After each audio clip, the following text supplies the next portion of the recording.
Glória a Deus. Abra sua Bíblia comigo. Efésios, por favor. Efésios. Vá lá no Novo Testamento, por favor. No capítulo 4.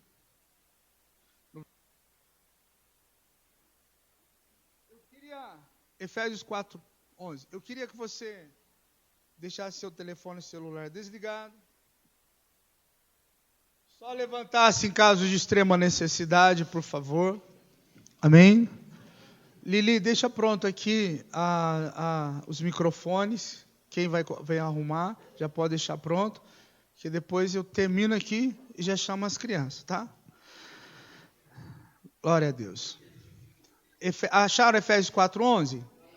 Então diz assim: Ele mesmo deu uns para apóstolos, e outros para profetas, e outros para evangelistas, e outros para pastores e mestres, querendo o aperfeiçoamento dos santos para a obra do ministério, para a edificação do corpo de Cristo, até que todos cheguemos à unidade da fé, ao conhecimento do Filho de Deus, a varão perfeito, varão maduro, à medida da estatura completa de Cristo, para que não sejamos mais meninos, diga, meninos inconstantes, levados em roda por todo o vento de doutrina, pelo engano dos homens que com astúcia enganam fraudulosamente. Então diga assim: no nome de Jesus, eu abro a minha alma, meu coração, eu recebo a palavra, eu recebo a unção de Deus.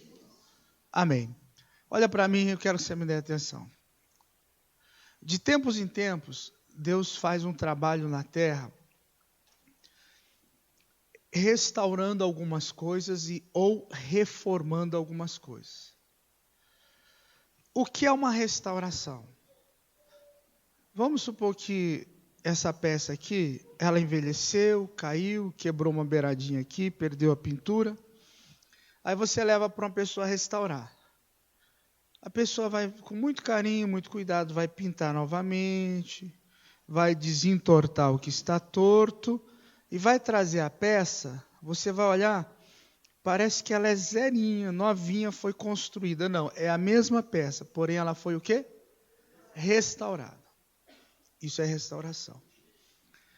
O que é uma reforma? A reforma é diferente de restauração. Quando Deus faz uma restauração, Deus pega algo que saiu do propósito original. O ministério apostólico, ele se perdeu na caminhada cristã. O ministério apostólico, ele trouxe no princípio da igreja juízo, palavra, revelação, fundamento. Mas com o passar dos anos, a verdade sobre o ministério apostólico, ela foi distorcida. Não se tem um entendimento pleno, completo, do que é o ministério apostólico. E a Bíblia fala, no Novo Testamento, mais do ministério apostólico, fala cerca de 273 vezes sobre apóstolo, e fala pouquíssimas vezes, 7 vezes, 8 vezes, sobre ministério pastoral. E a igreja, hoje, a igreja cristã, a igreja evangélica, vamos pegar o nosso caso, a igreja brasileira, ela é uma igreja mais pastoral do que uma igreja apostólica. Então, o que Deus faz de tempos em tempos? Na década de 60, 70, eu posso até ousar dizer, na década de 60, 70 e 80, nós tivemos uma restauração do ministério evangelístico. Deus levantou grandes evangelistas no mundo. Glória a Deus. Nós tivemos momentos em que Deus levantou grandes profetas no mundo. O que Deus vai fazendo durante os anos que vão se passando e algumas coisas vão se perdendo. Deus tem que reformar, Deus tem que trazer aquilo a um estado original.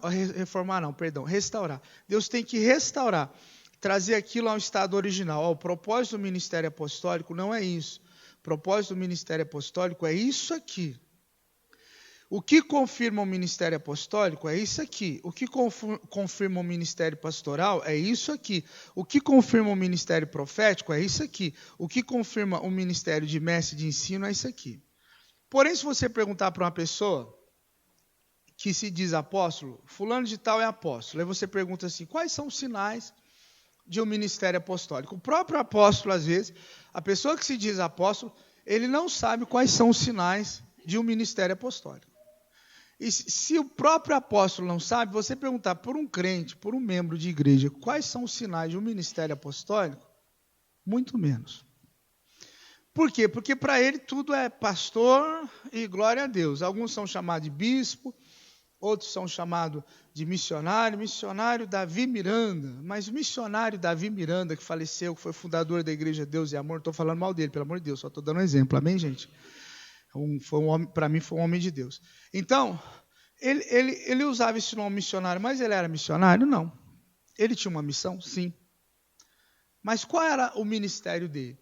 Aí você vai ver os sinais, pega a Bíblia, o critério está aqui, o que vai mostrar, pega a Bíblia, e eu vou ver se o ministério dele era isso, ou era aquilo outro. O que era o ministério dele? Como é que eu julgo isso? Então eu quero falar algumas coisas para você poder identificar. Há uma diferença de ministério para ministério, e isso confunde muitas pessoas. Então vamos lá para você poder entender. Assim como o apóstolo, o profeta, o evangelista, o pastor e o mestre, eles têm que se mover pelo amor. A Bíblia diz que a fé atua pelo amor, ou seja, diga comigo, a fé opera através do amor de Deus. Então, uma palavra dada por um pastor, agora eu estou falando de pastor ofício, pastor. Porque às vezes a pessoa tem título de pastor, mas ele não é pastor, ele é evangelista. É diferente. Então eu estou falando de um pastor. Uma palavra dada por alguém que atua e opera no ministério pastoral é diferente da mesma palavra dada para quem atua no ministério profético. Então vamos lá para você entender. Vamos pegar o apóstolo aqui. Apóstolo é o ministério que Jesus deu à igreja. Então, é um ministério que Jesus deu para a igreja. Ministério ou ministrar significa servir. Diga, servir. Então, o que Jesus faz? Então, nós temos aqui aquilo que nós chamamos de dons ministeriais. Dom é um presente que Jesus deu para a igreja. Então diz aqui o texto, Efésios 4:11. Ele mesmo, está falando de Jesus. Quando você vai na carta de Paulo aos Coríntios, não são dons de ministérios, não são dons de serviço. Diga, dons de serviço. São dons espirituais. São duas coisas diferentes. Então você tem que separar isso. A nossa escola ensina isso com mais propriedade, com mais tempo e tal. Mas aqui eu estou dando um resumo para você entender. Você vai ali, tem dons de curar, dons de profecia, palavra de conhecimento e tal. São vários dons que tem ali na carta de Paulo aos Coríntios. Esses dons da carta de Paulo aos Coríntios é o Espírito Santo que dá. Dom de ministério não é o Espírito Santo, é Jesus. Porque Jesus atuou nos 5 ministérios. Ele foi apóstolo, ele foi profeta, ele foi evangelista, ele foi pastor, ele foi mestre. Amém? Vocês estão entendendo? Vai prestando atenção nisso aqui que vai te ajudar a compreender algumas coisas que às vezes acontecem na igreja e envolvem a sua vida. Então, o que é que sobressai na vida de um apóstolo? É diferente daquilo que sobressai na vida de um pastor. Os dois têm que atuar e agir pelo amor.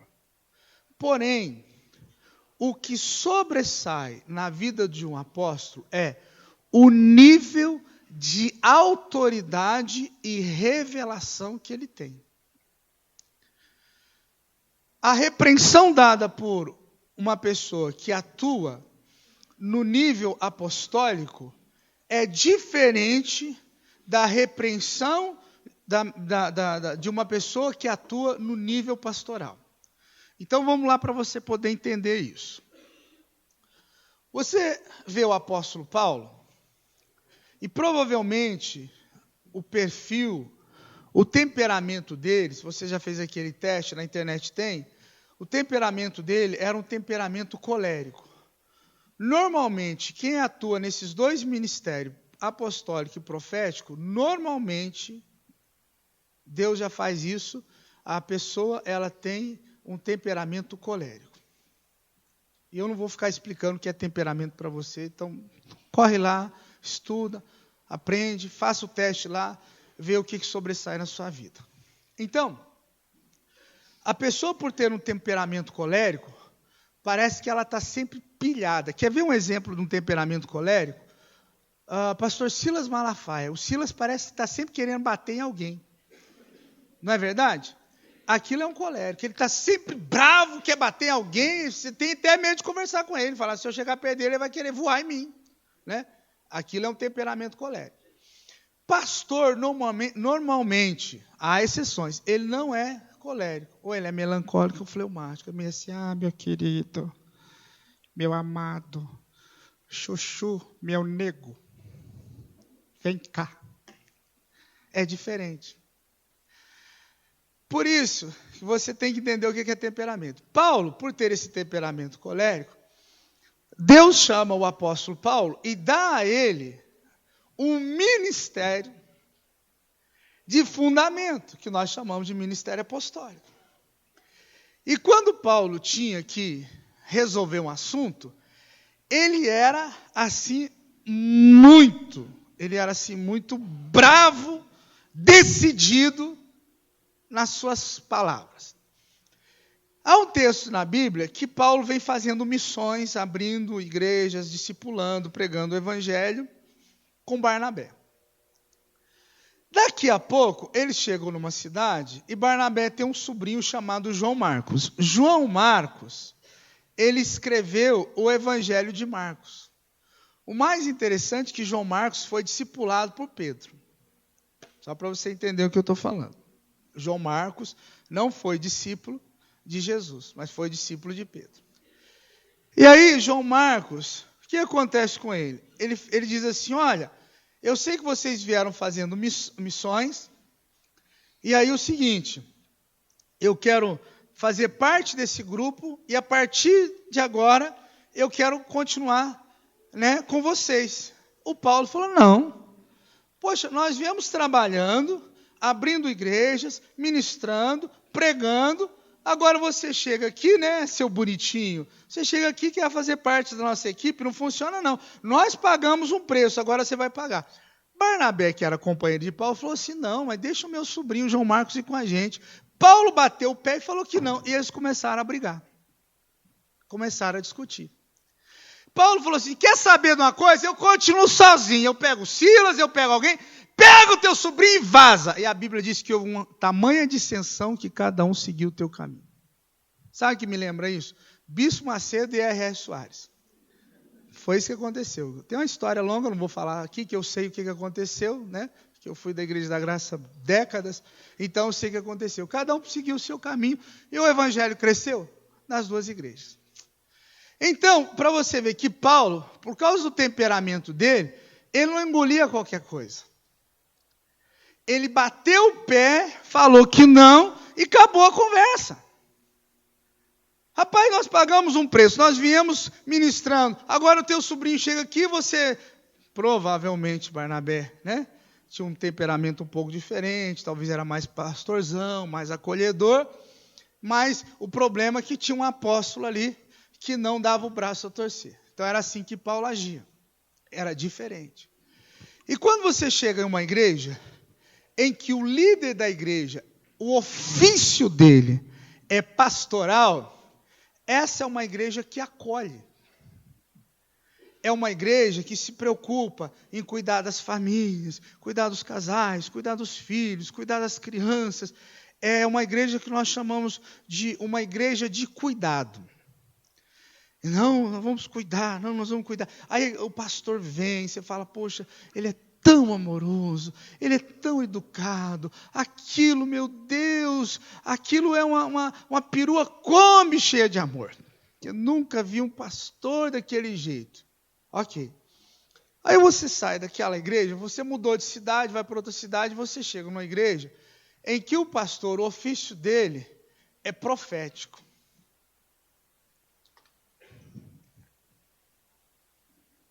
Você tem até medo de ir no culto.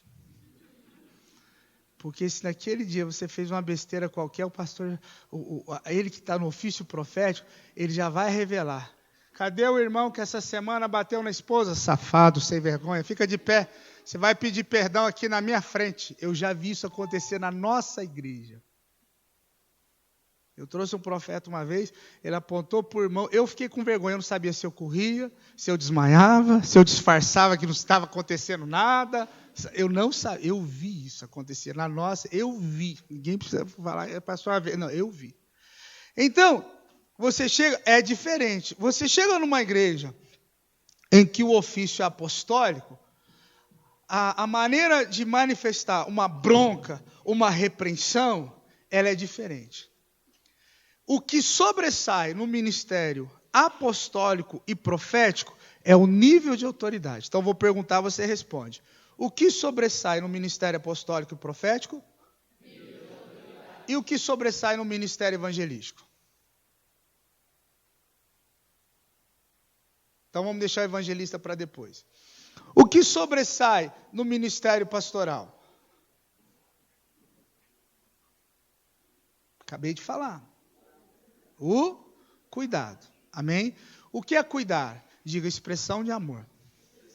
Então, quem tem um ministério pastoral, a bronca, a repreensão é diferente. O pastor, ele não... O pastor, entende o que eu estou falando?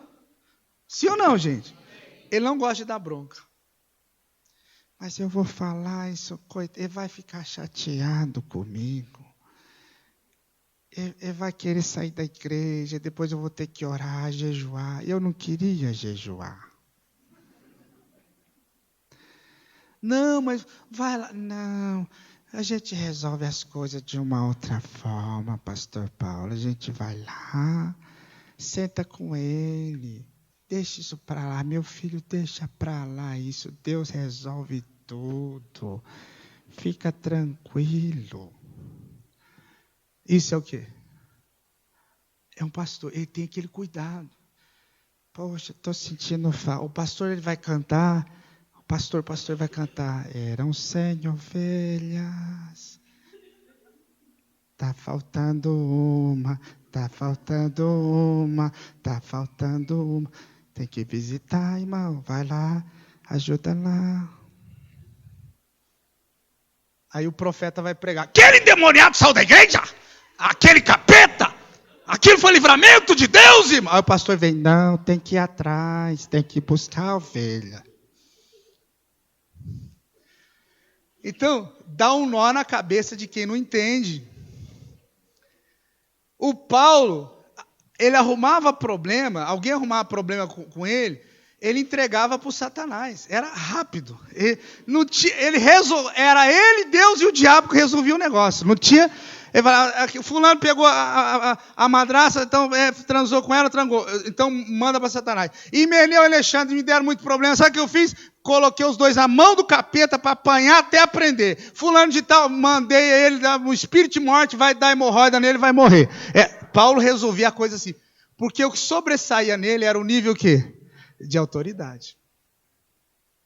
Você entende? Então, as pessoas... Aí o que a pessoa entende? Ela fala assim, nossa, mas pastor fulano de tal é tão amoroso. Por que o pastor Paulo é assim? Porque eu não sou melancólico. Eu não sou fleumático. E eu não sou assim meio pamonha. Não que pastor seja pamonha. Meu temperamento é diferente, o meu chamado é diferente. Então, eu preciso saber, Jesus foi apóstolo? Sim ou não? Fala aí. Jesus foi profeta? Foi evangelista? Jesus foi pastor? Foi mestre? Foi. Quer ver Jesus bravo? Chega metendo o pé, derrubando as mesas e chamando eles de ladrões, estão fazendo da casa do meu... Aquilo é uma manifestação do ministério apostólico profético. E bota todo mundo para fora. A casa do meu pai é chamada casa de oração para todos os povos. Apóstolo é assim, chega arrebentando. Aí o Pedro fala, o senhor não pode dizer que vai morrer para trás de mim, Satanás. Manifestação do ministério profético. Jesus conta a história de um pai que tinha 2 filhos, um foi embora e tal, não sei o quê. Aí voltou, Jesus está dando um ensino ali. Jesus conta das 100 ovelhas e conta que o pastor deixou tudo e foi buscar a ovelha. Manifestação do ministério pastoral. Entende? Sim ou não? Sim ou não, gente? Então você chega na igreja. E você não tem esse entendimento das manifestações da unção de Deus. A unção apostólica, profética, evangelística, pastoral ou de mestre, elas são unções de violência, porém, a sua manifestação é diferente. Para você entender melhor, a mesma energia que acende a lâmpada é a mesma que faz o meu microfone funcionar. É a mesma energia que faz um instrumento musical funcionar. É a mesma energia que faz uma TV funcionar, uma geladeira funcionar. Só que cada um produz algo diferente. Você colocou o forno elétrico na energia, ele vai esquentar, mas ligou a geladeira, vai esfriar. Mas é a mesma energia elétrica, porém a sua manifestação é diferente. O que acontece conosco? Então nós chegamos na igreja e normalmente se chama o líder da igreja pastor. Pastor Joaquim, pastor Manuel, pastor Benedito, pastor Fernando, pastor fulano, pastor. E nós temos essa mentalidade de pastor. Porém, nem sempre aquele que está ali ministrando, ele é um pastor. Não há uma manifestação pastoral na vida dele. Ele pode ser um evangelista. Então, o que está mais em evidência no ministério apostólico e profético? O nível de autoridade, não o nível de amor. Isso significa que não ama? Não, claro que ama. O que está mais em evidência no pastoral e no mestre, no ensino? O nível de amor, não de autoridade. Sobrou o dedo do meio, que é o dedo mais longo, que é o evangelista que vai mais longe. O que está mais em evidência no ministério evangelístico? Então eu te dei a dica aí.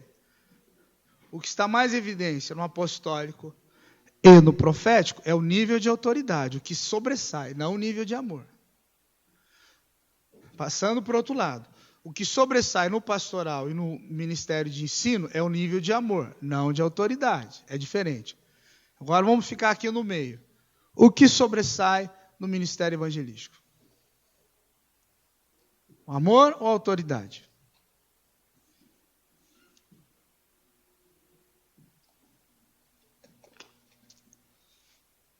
Então vamos lá. Evangelista famoso, Billy Graham.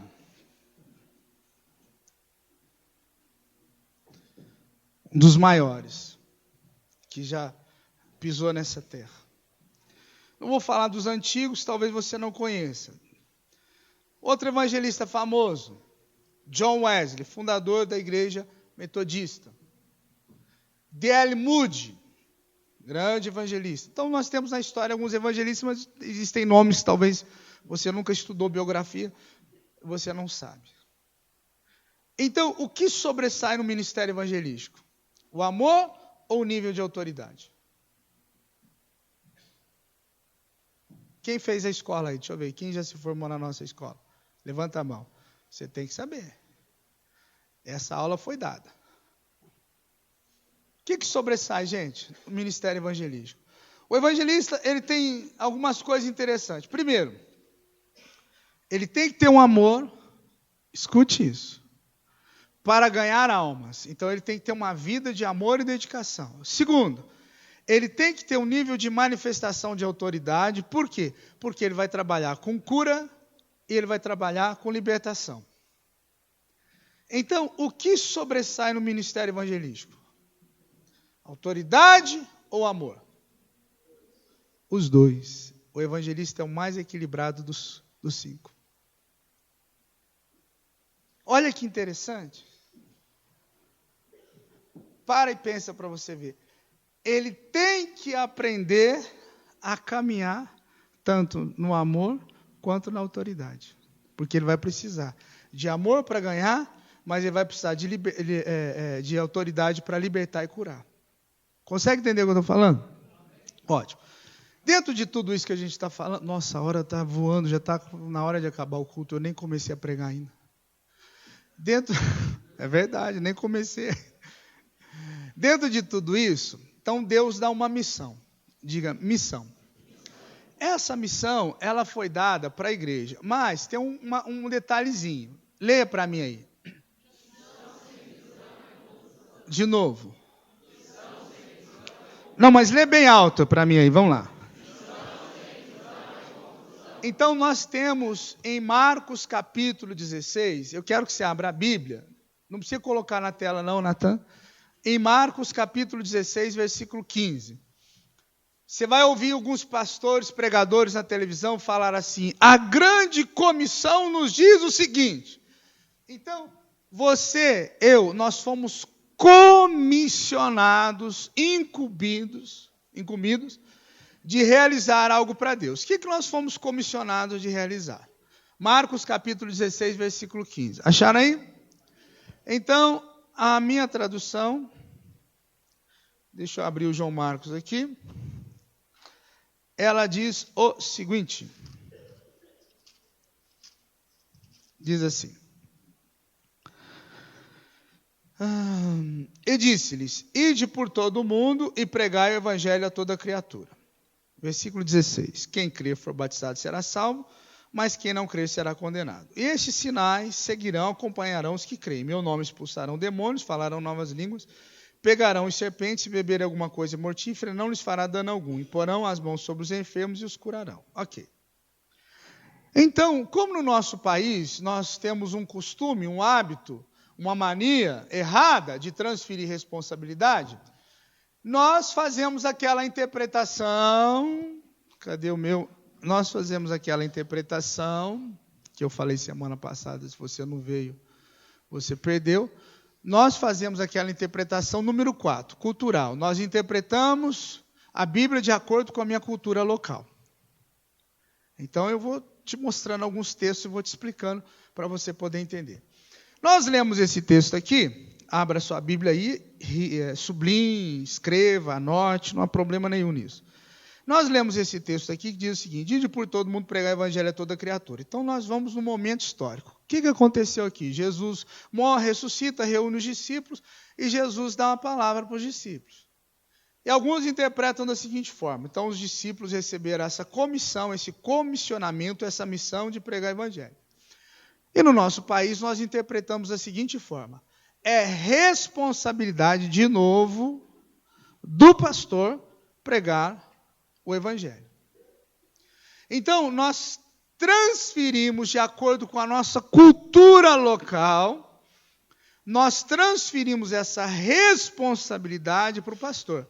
O pastor é a pessoa que tem que pregar o evangelho, o pastor é a pessoa que tem que ir no hospital, o pastor é a pessoa que tem que fazer o serviço fúnebre, o pastor é a pessoa que tem que batizar, o pastor é a pessoa que tem que orar, o pastor é a pessoa que tem que cantar, o pastor é a pessoa que tem que fazer isso, o pastor é a pessoa que tem que fazer isso, blá, blá, blá, blá, blá, tudo nós colocamos sobre o pastor.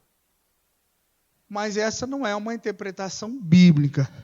Essa é uma interpretação o quê? Número 4. Fala aí, gente, essa é uma interpretação o quê? Por quê?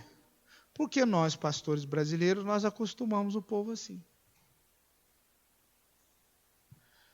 O que o povo brasileiro faz? Gente, isso é de norte a sul. Eu conheço de Manaus ao Rio Grande do Sul.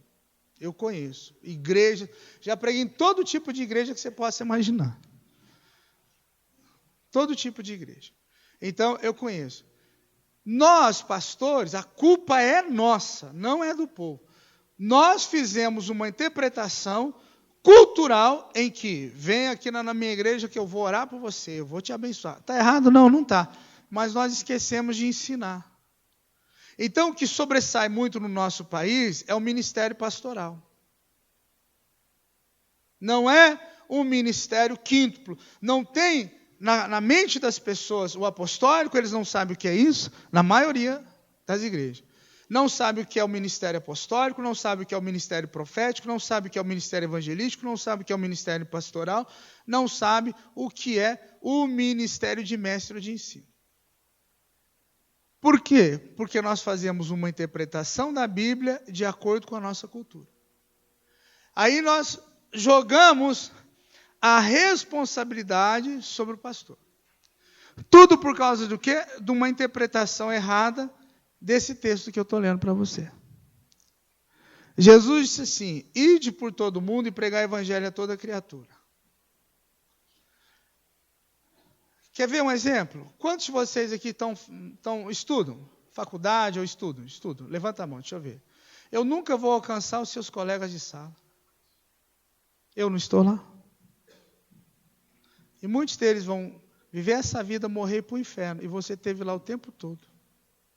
E você nunca quis pregar o evangelho. Sabe o que você fez? Foi na festinha, foi beber com eles, fumar com eles. Eles acharam que ser crente era só mais uma religião. Não entenderam o evangelho por causa do seu mau testemunho. Então você transferiu uma responsabilidade que é sua para mim. Você acha que eu tinha que ganhar as pessoas da cidade, mas não é isso que a Bíblia está dizendo. Quando eu fui para a faculdade, nos primeiros meses, eu era motivo de piada na sala, por ser pastor.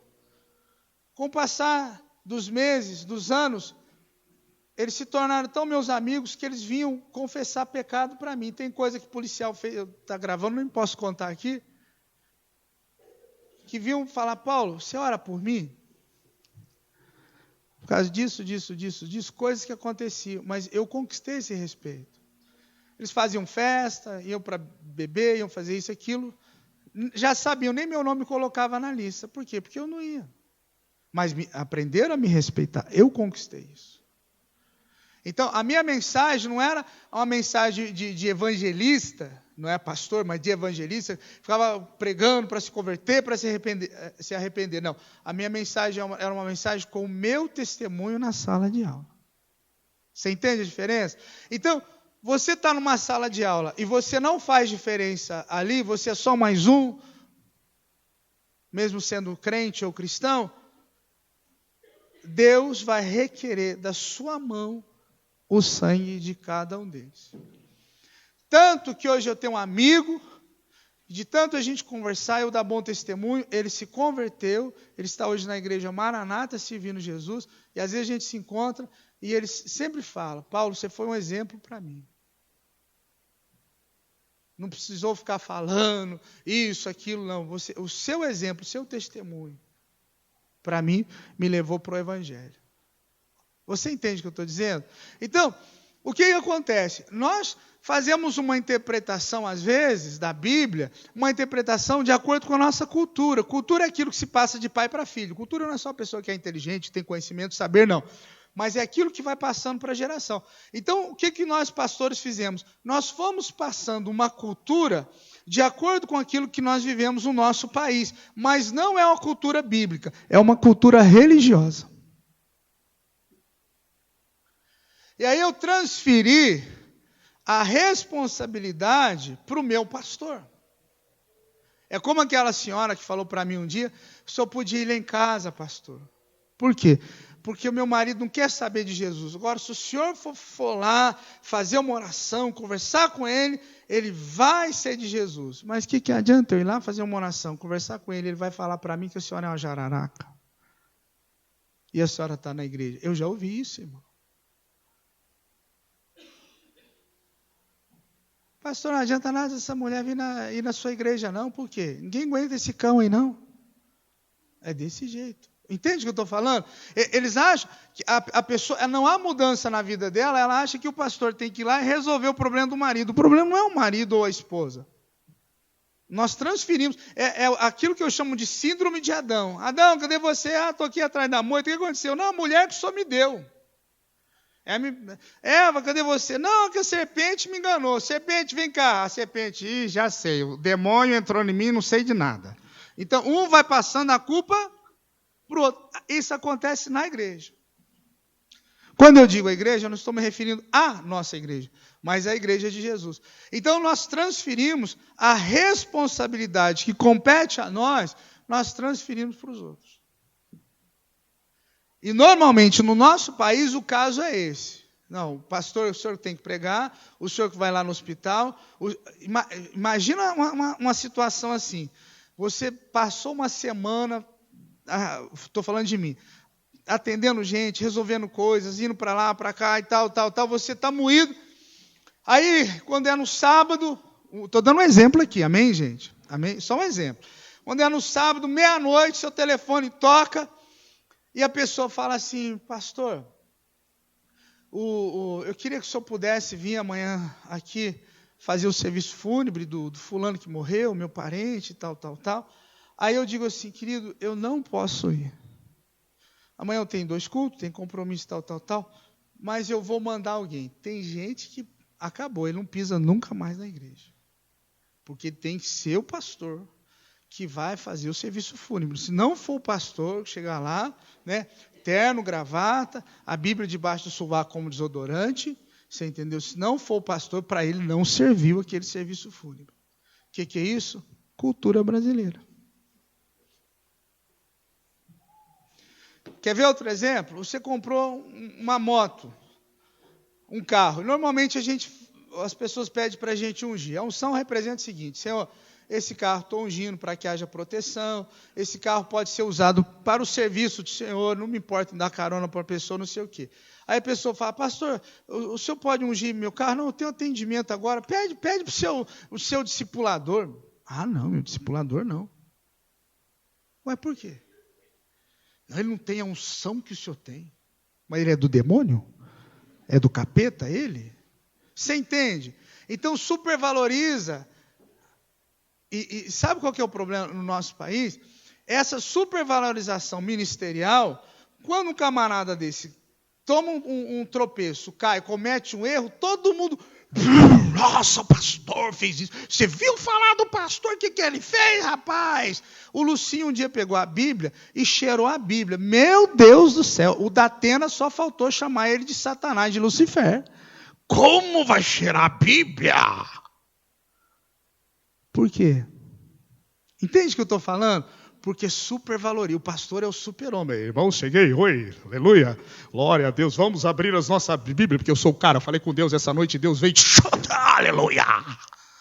Então o pastor é o cara. O povo é o quê? O povo é ralé. Irmão, está errado isso. Eu sou tão importante e muitas vezes você é mais importante com o trabalho que você faz do que do pastor.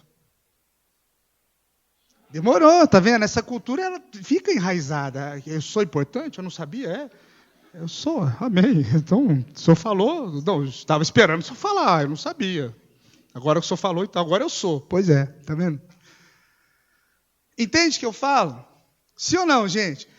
E aí, querido, você chega numa igreja em que tem um ministério apostólico. Ministério apostólico é ministério de fundamento e construção. Ministério apostólico é onde as coisas são quebradas, derrubadas, destruídas, para se fazer aquilo que é novo. Então a sua mentalidade, ela vai ser tocada. Nós vamos mexer com coisas na sua alma, com conhecimento. Mas como nós temos uma cultura religiosa no nosso país, de vem na igreja, senta, levanta e dou o dízimo, as pessoas têm essa mania, pastor, não sei porque que eu não estou sendo abençoado, eu venho no culto todo domingo e eu dou o dízimo. E o que isso tem a ver? Não está fazendo mais sua obrigação. Entende? Sim ou não? Eles transferem para o fazer, sabe? Aquilo que eles deveriam ser e não são. E quem é que faz isso? Religioso. Porque o religioso, ele faz a promessa, se Deus me abençoar, eu vou andar de joelho, de Cascavel a Santa Teresa. Então vai, bobão. Vai de joelho, então. E você acha que na igreja evangélica não tem idolatria? Nós somos tão idólatras, tão ou talvez mais, do que os católicos e os espíritas. Gente, uma vez eu fui buscar a Cassiane em Foz do Iguaçu para vir cantar aqui em Cascavel, faz alguns anos isso.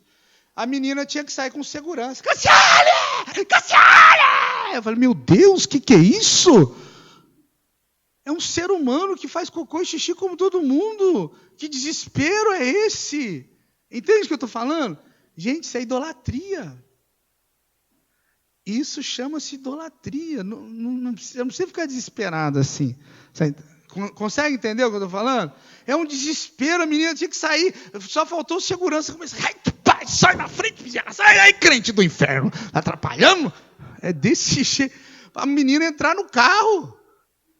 Eu fiquei olhando aqui e falei, gente, que povo, desculpa, mas que povo crente besta. Crente às vezes é burro, né? Não estou falando vocês são inteligentes, vocês têm um pastor inteligente, são, né? Aqui é outro nível, irmão. Aleluia.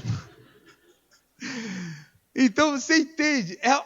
Nós ficamos às vezes falando mal da religião dos outros e nós estamos pior. É o sujo falando mal lavado. Então, cuidado quando você for falar. Entendeu? Vai falar, às vezes, do seu parente lá que ele é católico, às vezes ele é mais fiel à religião dele do que você é fiel a Deus. E isso é um problema sério.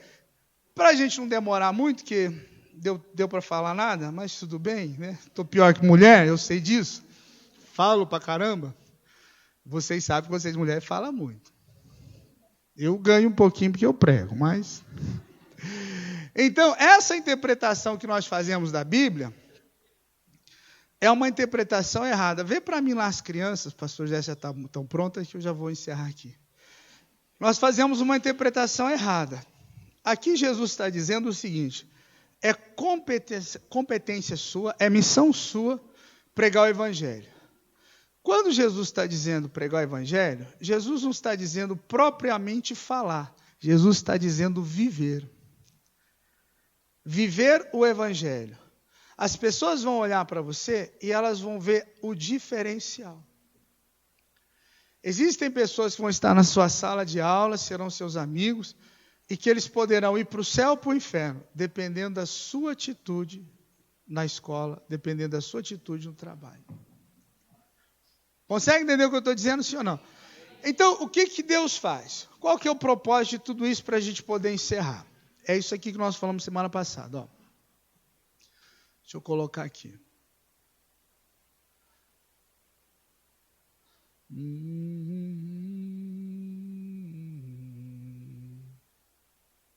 Cadê?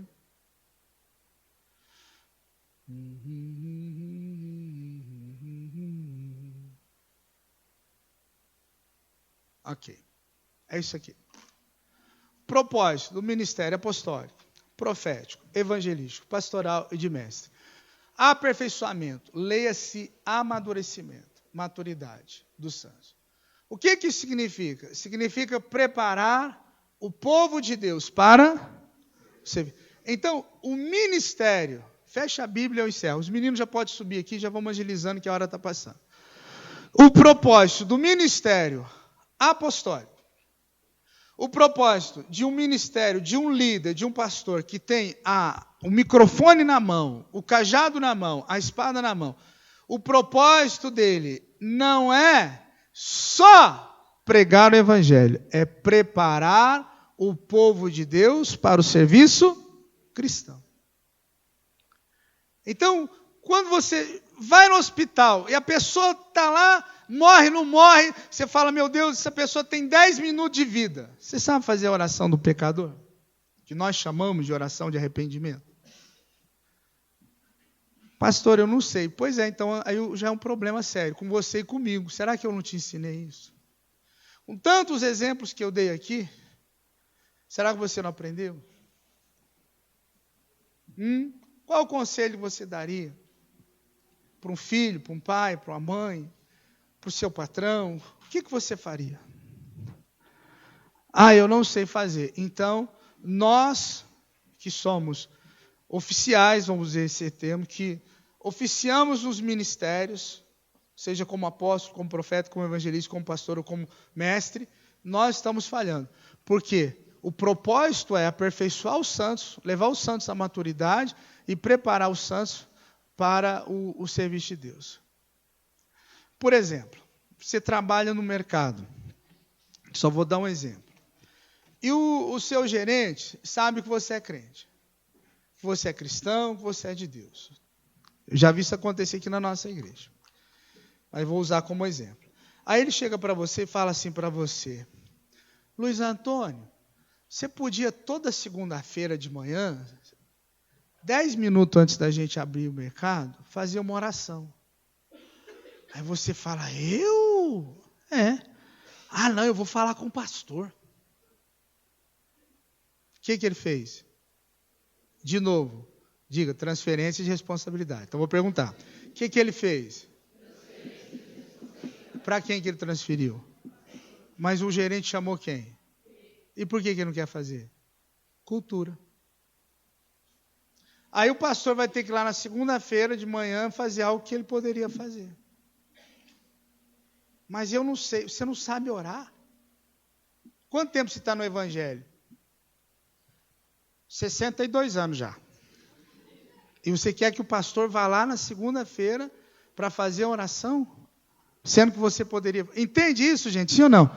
Eu já vi isso acontecer na nossa igreja. A pessoa trabalha lá no supermercado das flores, e aí o gerente fala: você não quer orar toda segunda-feira com os funcionários? Ah, não, vou falar com o pastor Paulo. Vai falar com sua avó, rapaz. Falar comigo, hein? Não é eu que estou sendo chamado? Reúne os funcionários. Fala assim: gente, queria fazer uma oração. Deus abençoe as vendas aqui nesse mercado, menos de cerveja, cachaça, uísque, vodka, Campari, essas coisas. Cigarro também é do demônio, senhor. Então abençoa aqui, o resto pode abençoar para vender tudo, que esse trem, essa praga fica aí que não venda nada. Aí o gerente fala: mas o que é isso? Não, isso não é de Deus não, já estou falando para o senhor, só ver quantas pessoas morrem aí. Eu estou brincando, né, gente? Mas você tem que abençoar os funcionários, abençoar o mercado, e aquilo que for do agrado de Deus. Você sabe que Deus não abençoa essas coisas, isso é fato.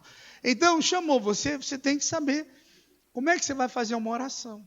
Isso é sério, eu estou brincando, mas isso é sério. Imagina você no mercado onde vende bebida e cigarro. Você sabe que Deus não vai abençoar. Então, como você ora? Eu não sei, mas deveria saber. Então, o povo de Deus é mal preparado. E mal preparado por quem? Aí eu assumo a responsabilidade. Por nós, pastores. Porque a gente fica falando tanta coisa, fala disso, fala daquilo outro, e fala de Jacó, e fala de Abraão, e fala de revelação, mas não prepara o povo de Deus para fazer coisas simples, coisas práticas. E ir lá e fazer uma oração, orar por um enfermo, fazer um serviço fúnebre, orar. Não que eu não queira fazer, não é isso.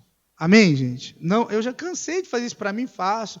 É um momento difícil para a família, faço com prazer, com alegria no meu coração, alegria de Deus. Eu sei que é um momento difícil, mas eu vou com prazer, porque eu estou servindo o próximo. Mas o que eu estou dizendo, imagina você numa situação, e você está sozinho, não tem o pastor perto, não tem o pai, a mãe, não tem o seu líder, não tem ninguém. E você precisa resolver uma situação. Como é que você faz? Ah, não sei. Pois é. Aí derrota, fracasso. Tristeza. Então, é nossa obrigação, como líderes, ensinar você essas coisas e você identificar. E você vai se identificar. Você vai gostar, às vezes, mais do ministério apostólico, você vai gostar mais do ministério profético. E não há problema nisso, não há nenhum problema. O que acontece é que as pessoas confundem as coisas. Eu vejo aqui na nossa igreja, a pessoa, às vezes, eles estão num setor, numa área X. Ah, não, eu vou para o outro, porque o outro lá é mais de gente jovem. Não precisa disso, a igreja é uma só. Entende o que eu estou falando? Não, eu me identifico mais com que a igreja é uma só. Isso é só uma questão administrativa, só para a gente poder organizar e cuidar melhor de você. Então, até essa confusão na mente das pessoas tem.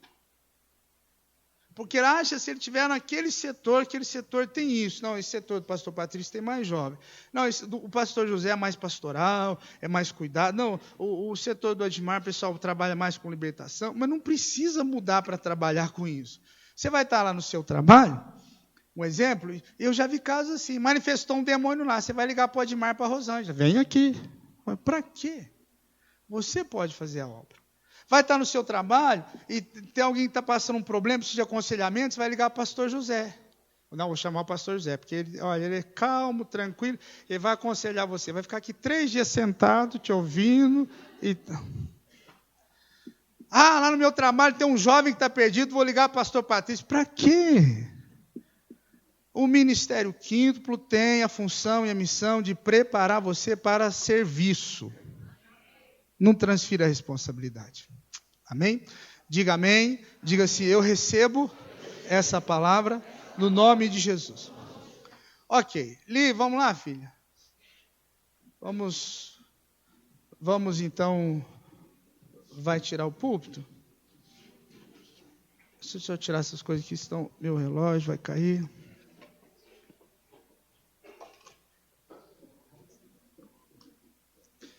Deixa eu tirar o Luiz Antônio daqui. Luiz Antônio e Ana Luísa é um casal que a gente tem na igreja. Vai usar o pedestal? Então pode usar o Luiz Antônio. Tá, isso. Daqui o Luiz Antônio. Bom dia, igreja. Então hoje é um dia especial, homenagem a todas as mamães, né? A Turminha Vida Feliz vai estar apresentando para vocês e para todas as outras mamães que têm filhos já grandes, avós, tias, enfim. Primeiro eu vou chamar a Raíssa para ela falar uma poesia para vocês. Aplausos.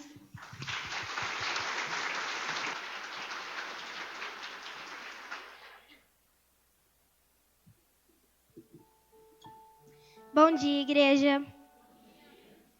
Esta pequena homenagem é para aquela que, ao dar a bênção da vida, entregou a sua, que, ao lutar por seus filhos, esqueceu de si mesma, que, ao desejar o sucesso deles, abandonou seus anseios, que, ao vibrar com suas vitórias, esqueceu seu próprio mérito, que, ao receber injustiças, respondeu com seu amor.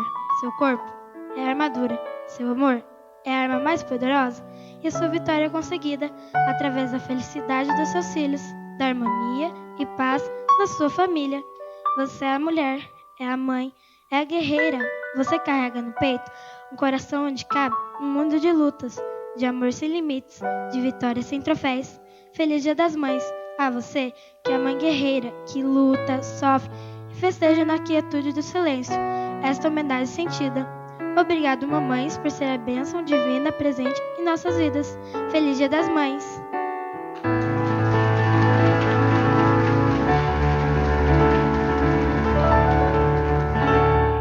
Com vocês, a Turminha Vida Feliz.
vamos lá, turminha?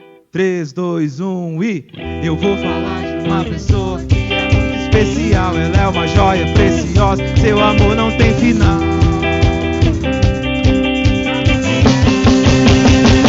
É a minha.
Então, pessoal, tem algumas fotos deles, né, para o Dia das Mães, que vai estar passando agora. As mães do berçário, do maternal pré-1, pré-2, podem ficar de pé, que são as mães deles aqui, que eles vão estar entregando uma lembrancinha para vocês.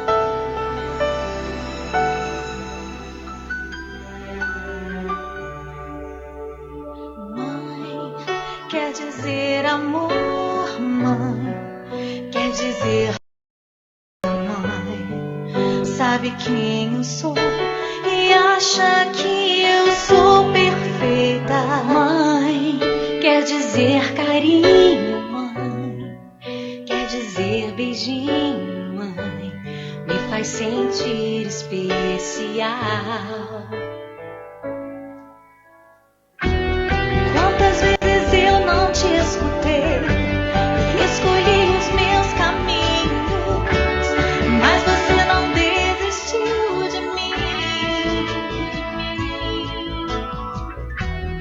Você sempre viu muito além do que os outros conseguiram ver. E porque você orou. Se tiver alguma criança na escolinha, a mamãe vai lá e busca. Mãe, eu não te mereço, mãe. Eu queria que todas as mamães ficassem de pé e todas as senhoras casadas ficassem de pé. Eu queria que você saísse, você que é mamãe, você que é casada, ainda não é mamãe, você saísse do seu lugar, viesse aqui à frente, por favor. Pode trazer o neném, fica à vontade. Isso, vem aqui à frente e eu quero que você fique de frente para a igreja. Isso, fica de frente para a igreja.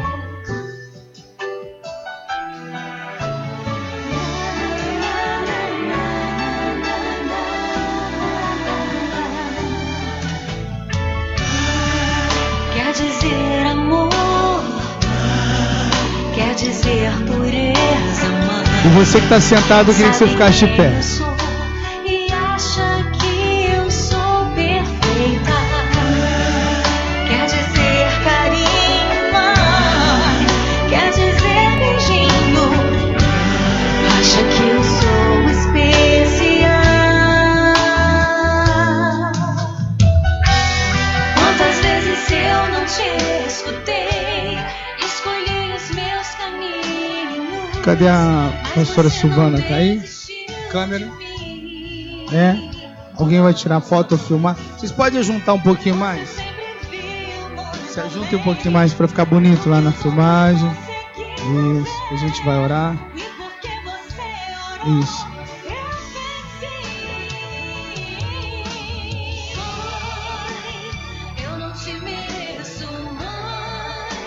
Ótimo. Então nós vamos fazer uma oração. E a única coisa que é comparável ao amor de Deus é o amor de mãe. O amor de Deus, ele é infinito. O amor de mãe é um amor disposto ao sacrifício.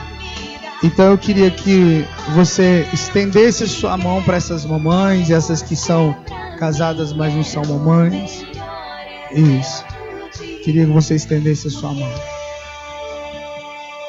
Pai, nós damos graças a Ti. Nós damos graças a Ti porque um ser tão belo que nós chamamos de mãe é um anjo que cuidou de nós. Alguns foram criados pela avó, pela tia, ou talvez até mesmo no orfanato. Mas esses que tiveram, Senhor Deus, essa oportunidade de ter uma mamãe, eu quero dar graças a Ti por isso. Eu quero dar graças por essas mamães que estão aqui e por essas que um dia serão mães. Que o Senhor as abençoe abundantemente.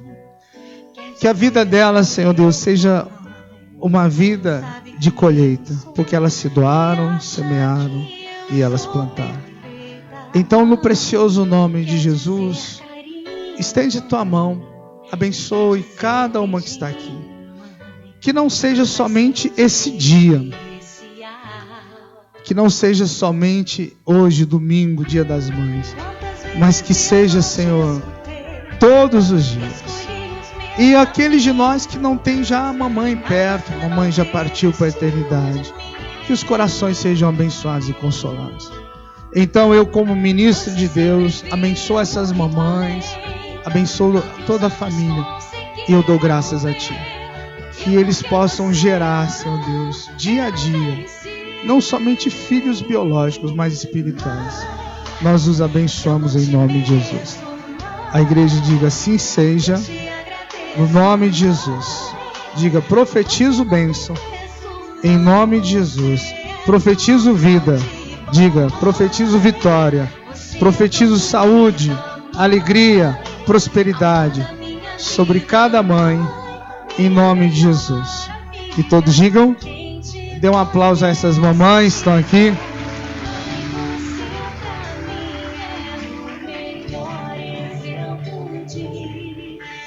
Agora eu queria que você que está aí saísse do seu lugar e viesse dar um abraço aqui na sua mãe ou na sua esposa, na sua irmã, em alguém. E vocês se abracem aí, dê um abraço apertado. Quer dizer amor, quer dizer pureza, mãe. Sabe?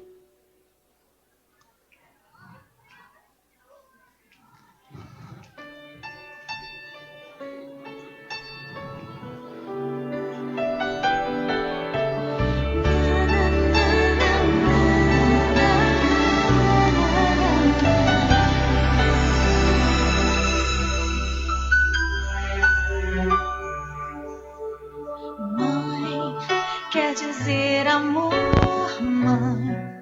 Quer dizer pureza, mãe. Sabe quem eu sou e acha que eu sou perfeita, mãe. Quer dizer carinho, mãe. sentir especial. Quantas vezes eu não te escutei e escolhi os meus caminhos, mas você não desistiu de mim.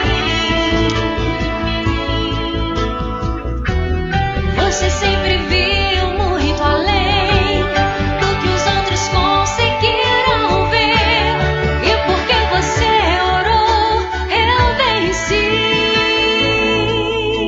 Mãe, eu não te mereço, mãe, eu te agradeço, mãe. Você não tem preço, mãe, você é tudo de bom. Mãe, você é tão bonita, mãe, amor da minha vida, mãe, minha melhor amiga. Quem te conhece te quer, mãe, você pra mim é o melhor exemplo de Deixa eu terminar o culto para você voltar para casa e você pode continuar abraçando aí. Levanta a mão para o céu. Que a graça do Senhor Jesus Cristo, o amor de Deus Pai, a comunhão do Espírito Santo seja com cada um de vocês. Que o Senhor te abençoe e te guarde. Que Ele faça resplandecer o seu rosto sobre ti, tenha misericórdia de ti e te dê a paz hoje e sempre. Diga assim: em paz eu vim e em paz eu volto, no nome de Jesus. Dê um aplauso forte ao Senhor. Agora sim, bom domingo para você, boa semana. Dá um abraço nesse papai, nessa mamãe, nesse irmão, nessa irmã, nessa pessoa.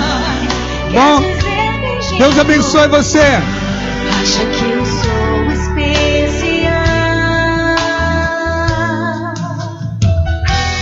Quantas vezes eu Bom domingo pra você, boa semana. escolhi os meus caminhos, mas você não desistiu de mim. Você sempre viu muito além do que os outros conseguiram ver, e porque você orou, eu venci. Mãe, eu não te mereço, mãe, eu te agradeço, mãe. Você não tem preço, mãe, você é tudo de bom.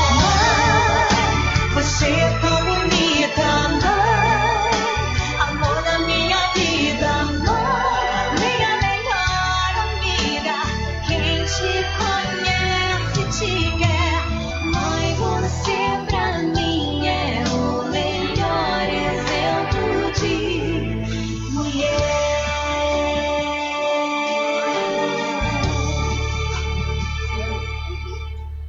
Mãe, você pra mim é o melhor exemplo de mãe.